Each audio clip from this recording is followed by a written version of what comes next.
Hello boss, what's up? What's up? Welcome to a new video. In this video, let's talk about the topic: are management seats in private universities really worth it? So, in order to understand this topic, right, I need to get the context from you. So, let me divide this audience who is actually watching this video into two segments, right? So, the first segment is if you're someone from a financial background, from a well off financial background, that would be the first category. So, say if you're a parent or if you're a kid who's actually from a well off financial background, you would belong to the first category. And in the second category, you would be from someone who is financially constrained, right? Okay, so if you're from a financially well background, in that case, then I would start looking into two factors, right? Say if you actually want to if you're actually looking out for an environment wherein you can progress really well, and if you want to learn a thing or two and actually develop good set of skills in the relevant field of study that you have actually went in, right, then do private universities really like do they live up to those standards, especially in India or here in Bangalore, should I say? I don't know, man. It's like pretty generic. It's pretty much the same all throughout India, I would say, in this case. So because I'm not like qualified to talk about IITs and IITs because I've personally not done my study or engineering over there, and secondly, you cannot get into these colleges through management quota, so that leaves the option only for you getting an entry into private universities, right? So in that case, if you're from financially well background, then as I told, right, if you're someone, again, I'm dividing the financially well background into two categories: someone who actually wants to like study, excel, and improve, and like you know that I'm here just not to have fun. I want to make something big, right? An impact in my career going along. In that case, I don't think so. Private universities really do that good amount of justice to whatever amount you would be paying them, because firstly, they're not equipped with well qualified teachers, or secondly, they don't have good study material or even an updated curriculum, right?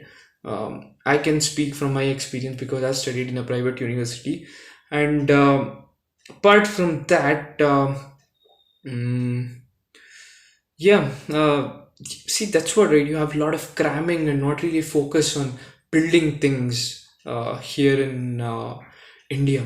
So I would say you're well off doing your if you don't have that financial constraint, which I assume, then you're well off doing your engineering or undergrad. Not just engineering.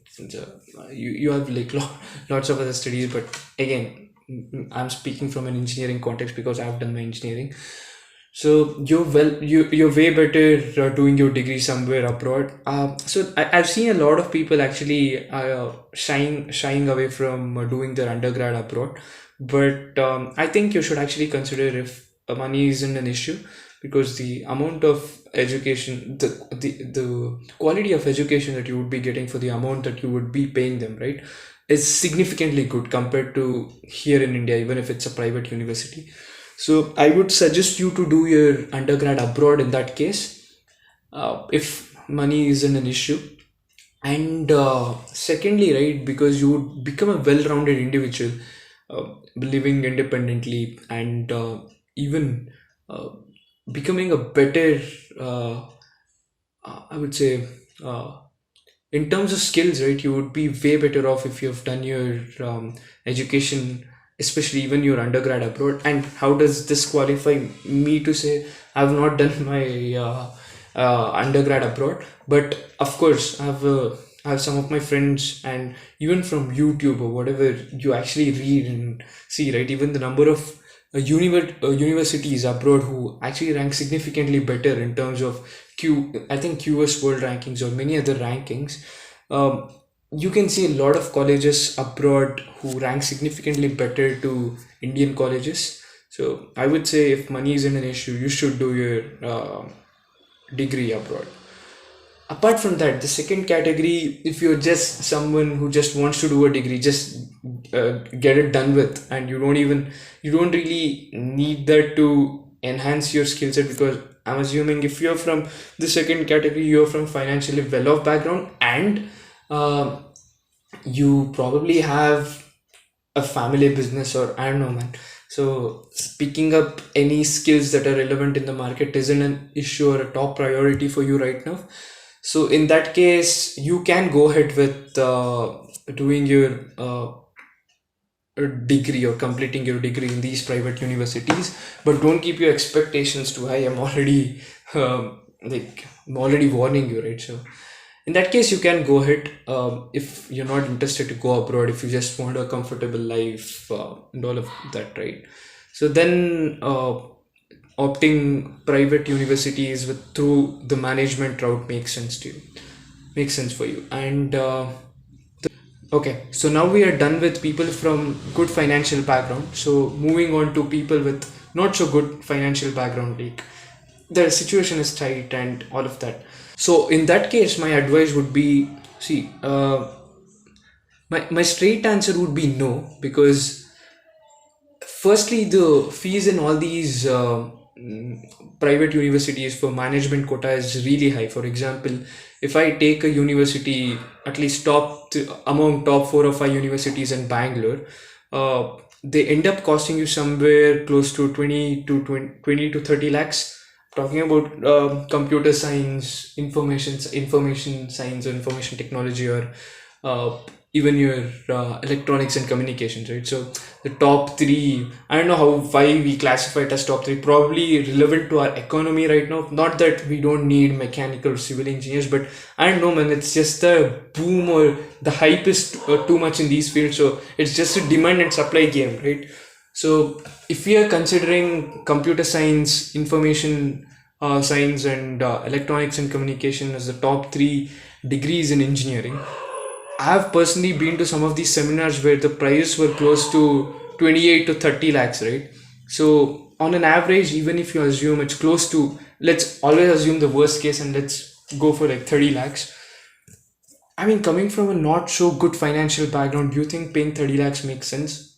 Okay, even if you think it makes sense, how does it justify? It only makes sense if you end up getting a 30 lakh job post your post your degree completion, right? I'm not saying that's impossible.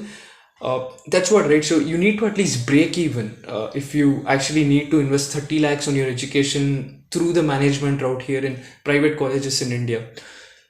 So that actually leaves me with the answer of telling no to this option. To most of you are actually thinking about this, because just think about the simple fact, right? Because if you end up paying 30 lakhs for your engineering and 30 lakhs for your degree, man, okay, for 30 lakhs for your degree, and if you're not getting a job equivalent to 30 lakhs, you're not even breaking even, you're not even like broke even, okay, then in that case you're in loss. So it doesn't really make sense, man, until and unless you're damn sure that you'll work really hard in the next coming years. Because I know when CET or whatever, the entrance exams to these colleges are really tough, right?